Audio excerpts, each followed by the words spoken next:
Hi, I'm Laura, and this is the Laura Flanders Show, a TV and radio program that shines a light on the solutions of tomorrow today. We report on the people and movements driving systemic change from the worlds of politics, arts, and entrepreneurship. Welcome.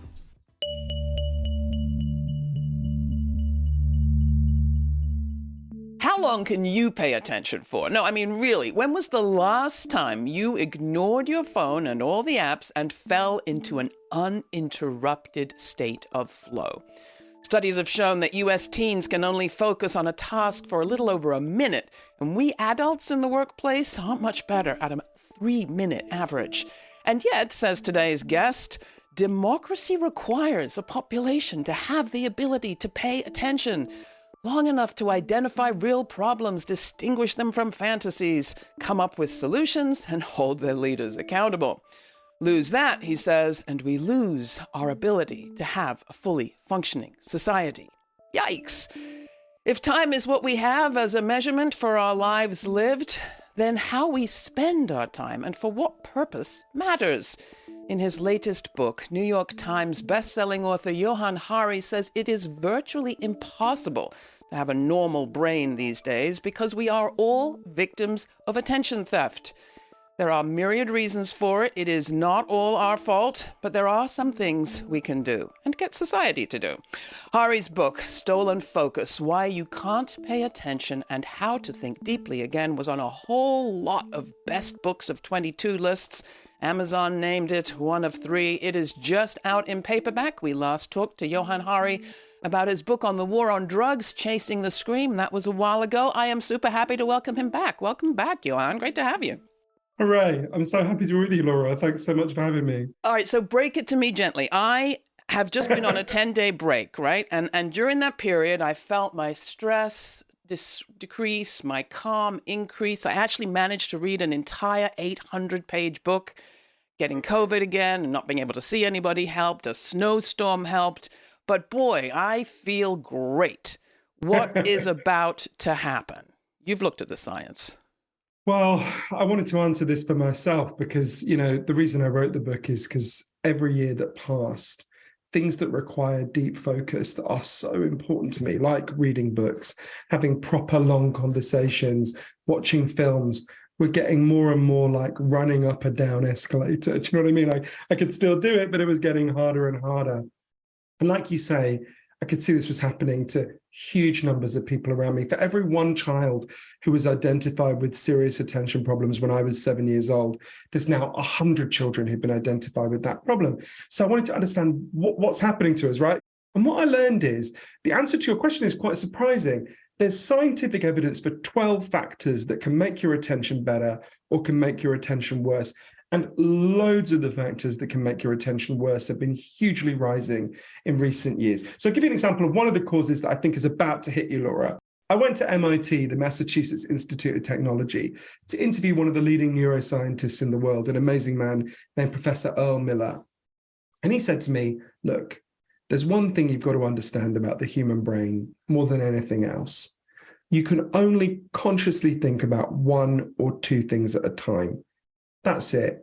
This is a fundamental limitation of the human brain. The human brain has not changed significantly in 40,000 years. It's not going to change on any timescale we're going to see.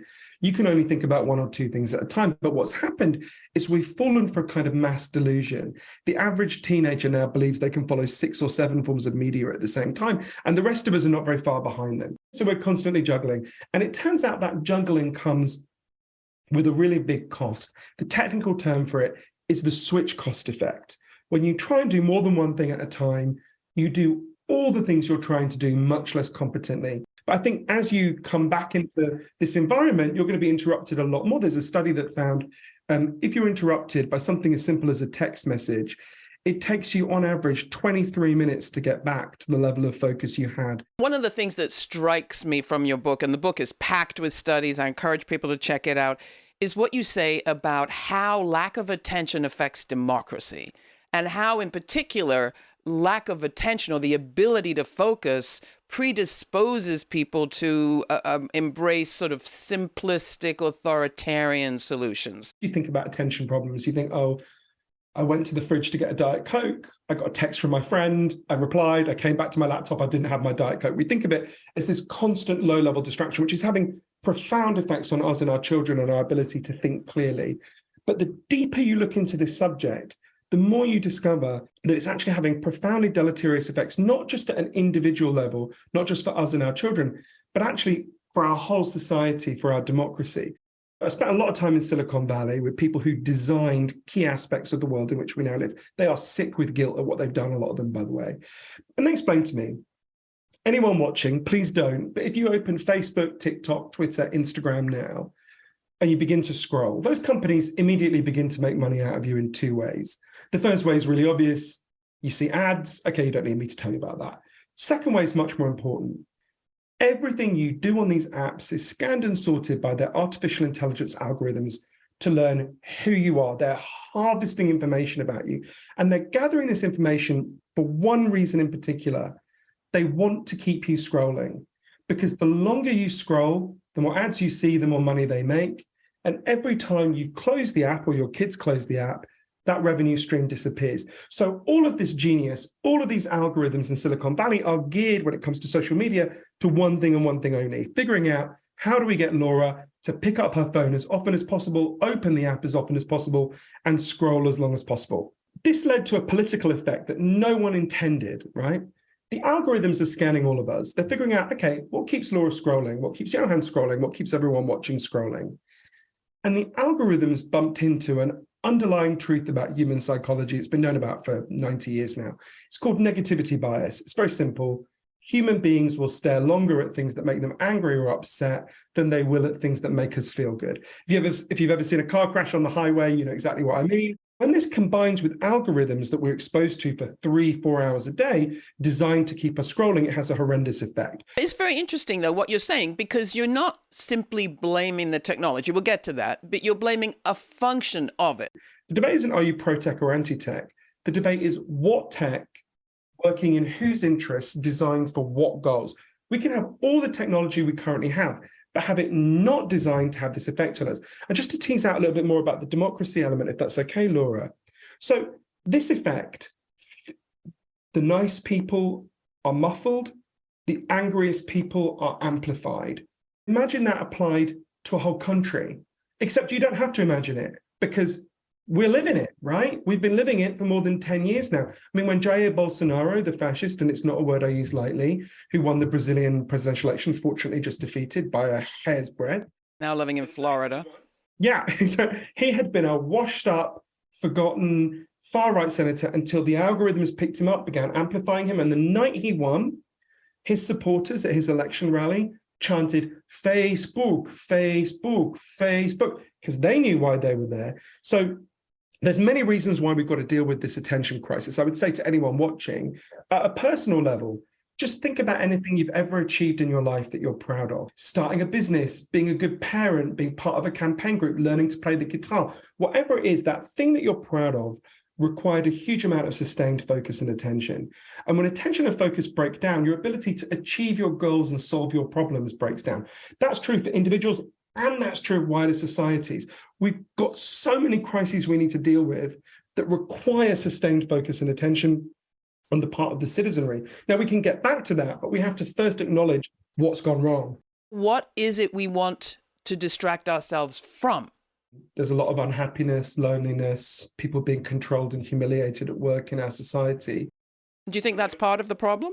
Of course. I mean, as with, the core of addiction is about not wanting to be present in your life because your life is too painful a place to be. That's true if we're talking about opioids, and that's true if we're talking about addiction to scrolling on your phone. So absolutely, whereas society becomes intolerable for people, and many people's lives are intolerable in our current societies, are needlessly painful, of course, you have to deal with that underlying pain. And we need to do both, of course, because where you deal with the underlying pain, you free people up in order to, restore their attention. And where you help restore attention, you free people up to begin to solve these deeper problems. So you've absolutely got to deal with both.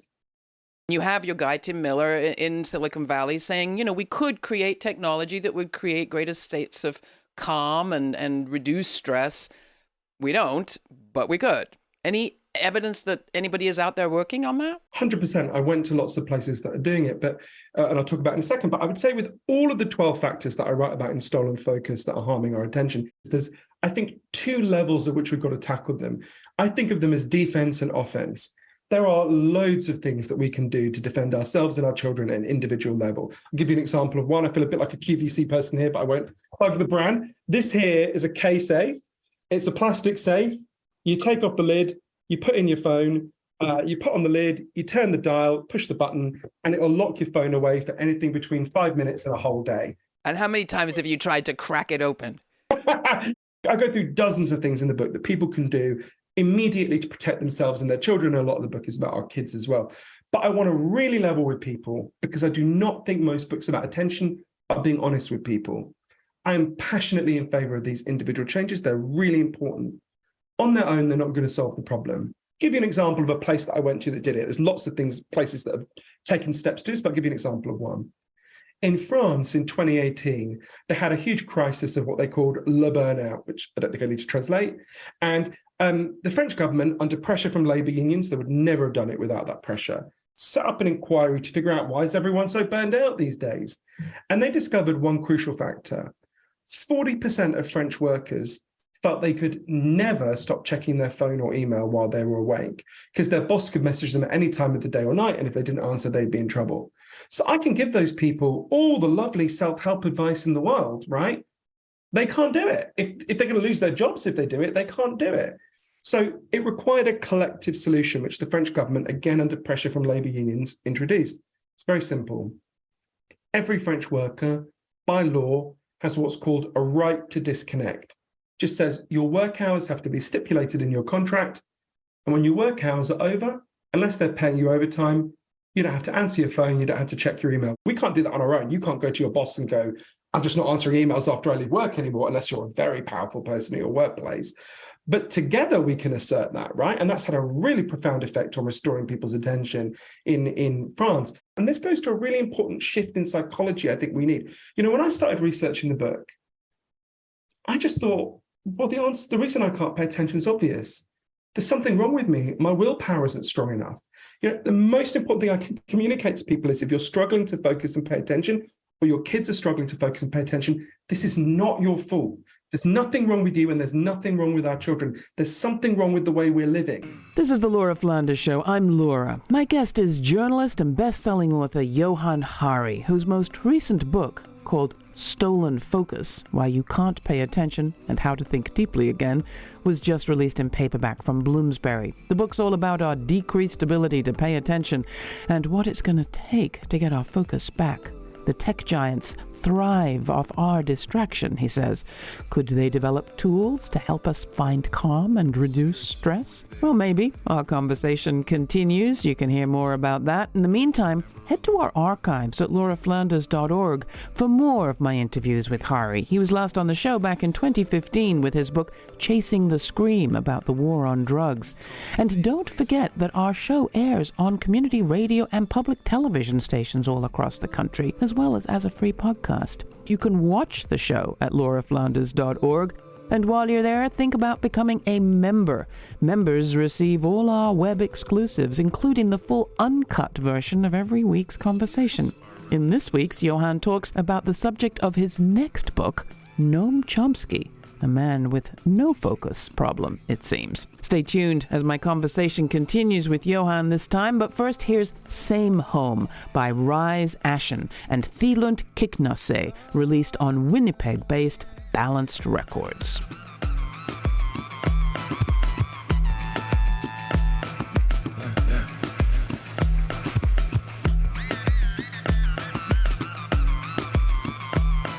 The spirits are always there.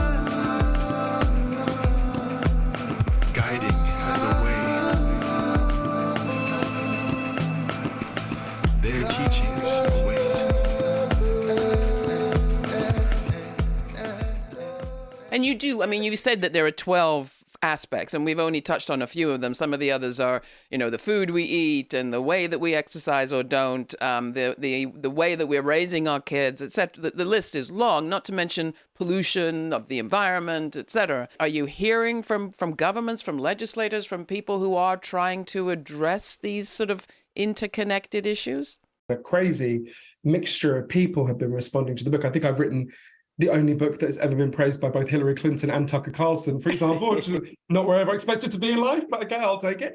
But I think people can see something is really wrong here, and there's a tremendous hunger to deal with this. And also, I think the most important thing, related to what I've just been saying, is about approaching this in a spirit of optimism. You'll remember when we were young, the dominant form of gasoline by far in the United States and Britain and all over the world was leaded gasoline. And it was discovered by scientists that exposure to lead is really bad for your brain, and particularly bad for children's ability to focus and pay attention. And if it's in gasoline, obviously it gets into the air. Everyone was breathing in really extraordinarily high levels amount of lead. And so what happened is, in the late 1970s, a group of ordinary moms, what were called housewives at the time, banded together and said, well, why are we allowing this? Why are we allowing this for-profit industry to screw up our kids' brains? And it's really important to notice what they didn't say. They didn't say, so let's ban gasoline, right? Just like none of us are saying, let's dispense with technology. What they said is, let's get rid of leaded gasoline and transfer to safer forms. As everyone watching knows, there's no more leaded gasoline almost anywhere in the world now. And as a result, the Center for Disease Control says the average American child is 3 to 5 IQ points higher than they would have been had those moms not made that fight and not fought like hell for their children. Now, to me, that's a really good model. You've got the individual defense and loads of things we can do. And then you've got these moms, ordinary democratic citizens who understood the science and fought to get the contaminant out of the environment. Now, I spent a lot of time in Silicon Valley saying, well, is there an equivalent to the lead in the lead paint in our technology? There is, and I talk about what it is in the book. But there's also, in all of these factors, whether it's food, the way our schools work, the way our offices work, there are specific elements that the science shows very clearly are trashing our attention, but they're not inherent to the model, right? You can have petrol without lead in it. You can have technology that isn't designed to maximally hack and invade our attention. In fact, we can have it designed to help and aid our attention if we wanted to. Technology exists to do that tomorrow if the incentives are right. For all of these factors, we can put them right if we want to. Do you think more of us working from home will make things better or worse? It's not clear. It's not clear. So we know that loneliness massively increases attention problems. People become more vigilant when they're lonely. Working from home can increase loneliness. On the other hand, we know that when people have more control over their time, they're less stressed. We know that stress ruins attention and focus. So it's complicated. And I think it will vary actually from workplace to workplace, depending on how much freedom people are given. It's not totally clear. I do think, though, as our friend Naomi Klein said, if interacting through screens met our deeper social needs, we would all have been fine for the last 2 years, right?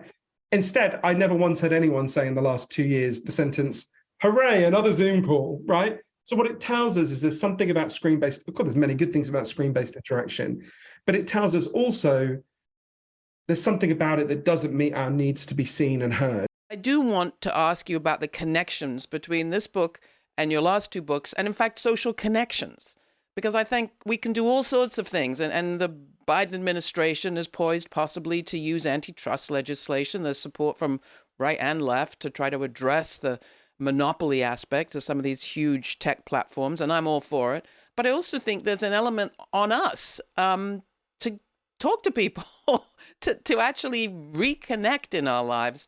And yet, I think people are still a little loath to. Broadway's suffering, theater's suffering. People are not going to sit in rooms with other people. We're in a profound moment of choice making. And I guess you're watching, I'm watching. But where's your curiosity taking you now? I'm really glad you teased this out, because most people don't ask me about this. There's a very complex interaction between a profoundly lonely society, a society where people are taught that life is all about money and status, a society where people are controlled and humiliated at work, and people then not wanting to be present in their lives, right? And I think COVID has been primarily a horrendous tragedy for the million Americans who've died and the people who've died all over the world. It's also given us relief from some of the things that were making us feel bad and accelerated some of the other things that are making us feel bad. It's a complex mixture. What Naomi Klein argues, I think brilliantly, is COVID gave us a taste of where we were meant to be 15 years from now, where everything was going to be done on screens, right? It's given us a taste of the future to which we were headed. She calls it the Screen New Deal, right? And is that where we want to be? Do we look back on the last 2 years and go, what a great time we had? I hope we have more of that. It's in the complexity that the richness lies. I mean, we talked a few weeks ago on this program with Leah Lakshmi, a disability justice activist, who talked about the positives that had come out of this period, particularly for people who had been living in isolation as disabled people, and how the technology in some ways has helped, and how she hopes people will actually continue to make webinars and meetings available in a virtual way for those who can't get there in person, and make the in-person events more accessible. It's all one big mix. The way I think about it is we're in a race, right? On the one side, you've got these 12 factors that I write about that are undermining our focus and attention, many of which are poised to become more powerful. Paul Graham, one of the biggest investors in Silicon Valley, said the world will be more addictive in the next 40 years than it was in the last 40. Think about how much more addictive TikTok is than Facebook. Now imagine the next crack-like iteration of Facebook in the metaverse. That's one side of the race. On the other side of the race, I would argue there's got to be a movement of all of us saying, no, you don't get to do that to us. You don't get to do that to my mind. You don't get to do that to my child. No, that is not a good life. No, we choose a life where, of course, we have technology and we have speed and we have all sorts of things, but also where we have the option for depth, where we can think deeply, where our children can play outside, where we can read books. But to get there, it requires this shift in psychology. We need to stop blaming ourselves. We need to stop blaming our children. We need to stop asking only for small individual tweaks, hugely valuable though they are.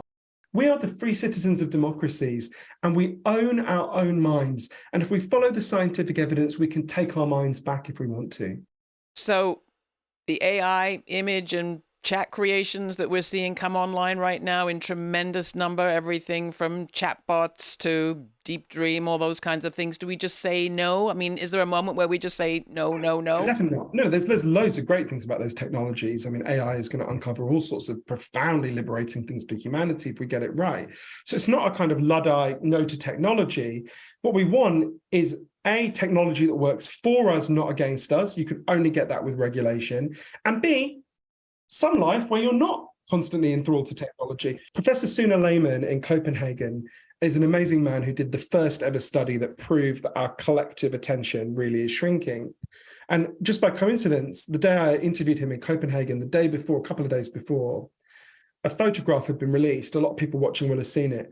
It's an image of Mark Zuckerberg, and it's when they unveiled the Oculus virtual reality headsets. And the entire audience of, I think, thousands of people is wearing these VR headsets, and Mark Zuckerberg is the only person not wearing a VR headset. And Professor Lehman said to me, that's a vision of one potential future for us, right? You'll have an elite who don't use this stuff. Mark Zuckerberg doesn't let his children even have an iPad, right? They send their kids to Montessori, not the elite in Silicon Valley, not just Zuckerberg, send their kids to Montessori schools. They go on long meditation retreats. They work very hard to protect their attention, and they increasingly degrade and manipulate the wider population's attention. That is not a good society. No one thinks that's a good society. That's not a good society for us as individuals. It's also, we are not going to solve the climate crisis if we can only think in 45-second bursts, right? We've got to get our attention back for the sake of ourselves and our children, and for the sake of democracy. You know, we're speaking shortly after the Brazilian election where President Lula da Silva was, thank God, re-elected, but it was a hair's breadth. We nearly just lost democracy in one of the biggest democracies in the world. It came very close, right? We always ask our guests, you know, what do they think the story will be that the future tells of this moment? It is possible that they will look back and go, look, they had these very deep factors that caused them to really suffer when it came to attention and focus. They came to understand those things, and they dealt with them in an intelligent, pragmatic way. And look, now we can think more deeply.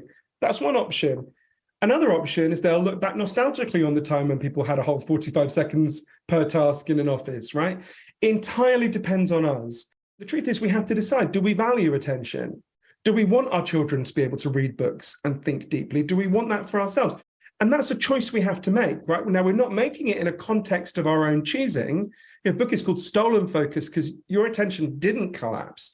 Your attention's been stolen from you. Johann Hari's book is Stolen Focus, Why You Can't Pay Attention and How to Think Deeply Again. Johann Hari, thank you so much for joining us and congratulations on the new book. Oh, what a pleasure. What great questions. Thanks so much, Laura. Cheers. It's hard to talk about technology without some smart aleck bringing up the Luddites. You don't want to stand against progress, that person will say. You don't want to be a Luddite. Well, who were the Luddites, really? They were craftspeople, textile workers, and weavers who had a pretty good life until technology started being introduced. They worked from home. They had a certain amount of autonomy over their lives. With technology and factories, they knew all of that was about to be wrecked. They didn't start by breaking machines. They started by making demands for phased-in introduction of the technology that was coming, for a share of the profits that were to come, perhaps a tax on textiles that would fund worker pensions and so forth. They were denied all of that, and that was only when they started breaking up machines for which they were brutally suppressed, hanged in the streets. Today, well, there's a school district in Seattle that's suing the social media giants for their negative impact on mental health. There's legislation, possibly, that could be introduced, or maybe our social media bosses will listen to us. What would breaking the machines look like now? I don't know. But I do know that if in the Luddites' time what was at stake was the quality of their lives, today it's the quality of our minds that's at stake. You can hear my full uncut conversation with Johann Hari about Noam Chomsky, the subject of his next book, a man with no problem with focus, it seems, if you subscribe to our free podcast.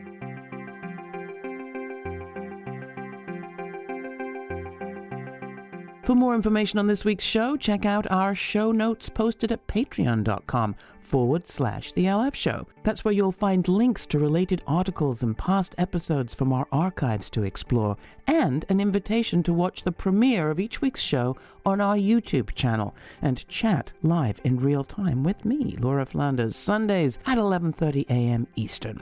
Please take a moment to hit the subscribe button for our YouTube channel if you haven't, and subscribe to that podcast. And if you are a subscriber via Apple Podcasts, please take a moment to write a review and rate the show. It helps to spread the word. In times like these, when social media platforms are reducing the reach of independent media like ours, the act of subscribing and engaging and reviewing with likes and comments is even more important than ever. Tip the algorithms our way. We are up against it. Meanwhile, my crew and I always love to hear from you. We're member-supported, and that means interdependent media. It's a beautiful thing, but we do need you. We don't take money from government or corporations, so you're the fuel in our tank, and no one more so than our Patreon monthly members. Become a monthly sustaining member at patreon.com/The LF Show and join the crew that keep this show alive month after month. You'll get extras and all sorts of special gifts from us to thank you. But mostly, you'll get the satisfaction of knowing that you're doing your bit. So how about it? We can only do it with your help. Thanks for listening. This show is produced by yours truly, Laura Flanders, along with Sabrina Artel, Nat Needham, David Newman, Rory O'Connor, Jeanette Hernandez, and Jeannie Hopper. Major funding for this program is provided by the Novo, Park, Ellen Poss Family, Hisuku Wilson Foundations, the Schumann Media Center, Rising Fund at Tides, Kim Connor and Nick Groombridge, Jane Fonda, and listeners like you. Thanks for listening. Thanks for contributing. Thanks for your ideas. Stay kind. Stay curious. Until the next time, I'm Laura.